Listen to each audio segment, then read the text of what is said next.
오늘 하나님의 말씀은 열왕기상 16장 말씀입니다. 1절로 4절 말씀.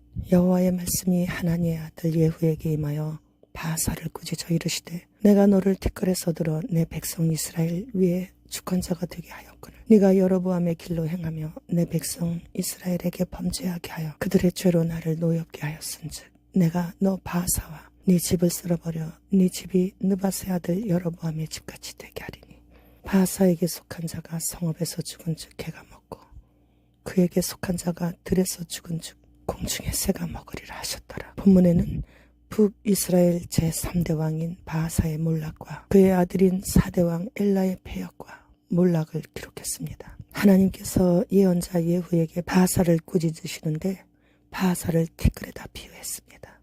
그것은 바하사는 아무도 알아주지 않는 천한 태생이었음을 뜻하는 것이죠. 그런데 그런 천한 자를 하나님께서 이끌어내셨고 이스라엘의 통치자로 삼으시고 여로보암의 집을 심판하시는 도구로 쓰셨음에도 불구하고 여로보암과 똑같이 우상 숭배의 죄악을 행함으로 인해 하나님께서 여로보암에게 내린 것과 똑같이 심판하실 것임을 선포하셨습니다. 만일 바하사가 하나님의 명을 받고 여로보암 왕조를 무너뜨릴 때 그것이 하나님의 말씀에 불순종하고 우상을 예배하는 죄로 인한 심판임을 깨달았어야 했습니다. 그런데 바하사는 자신이 여로보암의 집을 진멸하고 여로보암의 권좌에 앉게 되자 여로보암의 집과 똑같은 우상 숭배를 한 것이죠. 여로보암의 죄는 금송아지를 우상으로 만들어 하나님이라고 하면서 섬기게 한 죄와 일반인을 제사장으로 삼은 일, 그리고 하나님께서 명하신 절기를 편의에 따라 제 마음대로 고쳤고 백성에게까지 이런 일들을 강요하여 백성들로 하여금 죄를 짓게 만든 죄까지 책임이 있는 것이죠. 그런 것을 다 아는 바하사는 자신이 왕이 된 후에 여로보암의 집과 또 똑같은 죄를 지음으로써 하나님의 징계를 받아 자신의 아들인 엘라 때에 가서 결국 예후의 예언대로 비극적인 최후를 맞이했던 것입니다. 바하사는 이스라엘의 통치자로 24년간 권좌에 있었으나 하나님의 뜻에 따라 움직이지 않았고 권력욕에 사로잡혀 자기 목적을 이루려고 행동했을 뿐이에요. 결국 바하사에 대한 예후의 예언은 그의 뒤를 이어 왕이 된 아들 엘라 때에 정확히 이루어졌습니다. 엘라가 디르사에서 이스라엘의 왕이 되어 2년 동안 그 왕위에 있으니라. 엘라가 디르사에 있어 왕국 맡은 자 아르사의 집에서 마시고 취할 때 그 신하 곧 병거 절반을 통솔한 지휘관 시므리가 왕을 모반하여 시므리가 들어가서 그를 쳐 죽이고 그를 대신하여 왕이 되니 곧 유다의 아사 왕제 27년이라. 바하사의 아들인 엘라는 고작 2년 동안만 왕위에 있었던 것이죠. 그는 지금 기쁘돈을 사이에 두고 블레셋과 전투 중이에요. 그런데 엘라는 왕이면서도 전쟁에 나가지 않고 자신의 신하의 집에 놀러가서 술 마시고 취하여 즐겁게 육신을 만족시키고 있는 것이죠. 그때 전차부대 절반을 지휘하던 시므리에 의해 힘 한 번 써보지 못하고 죽었습니다.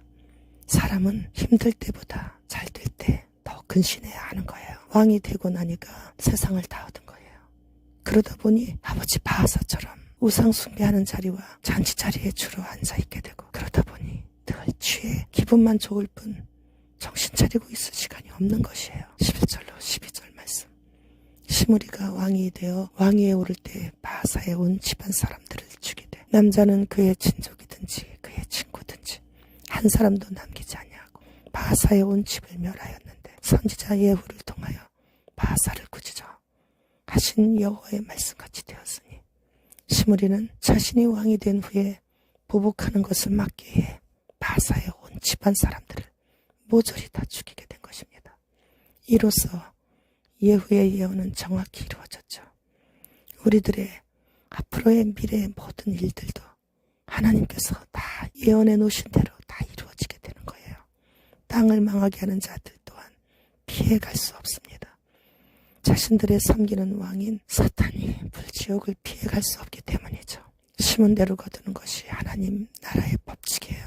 썩을 것으로 심으면 썩을 것으로 거두고 썩지 않을 것으로 심을 때에야 썩지 않는 영원한 좋은 것으로 거두게 되는 것이죠.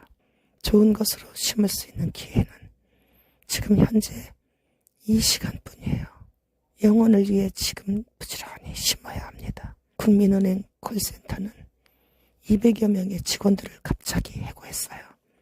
AI 투대로 200여 명의 사람이 하는 일을 대체할 수 있기 때문이죠. 이제 본격적인 실업시대가 열린 거예요.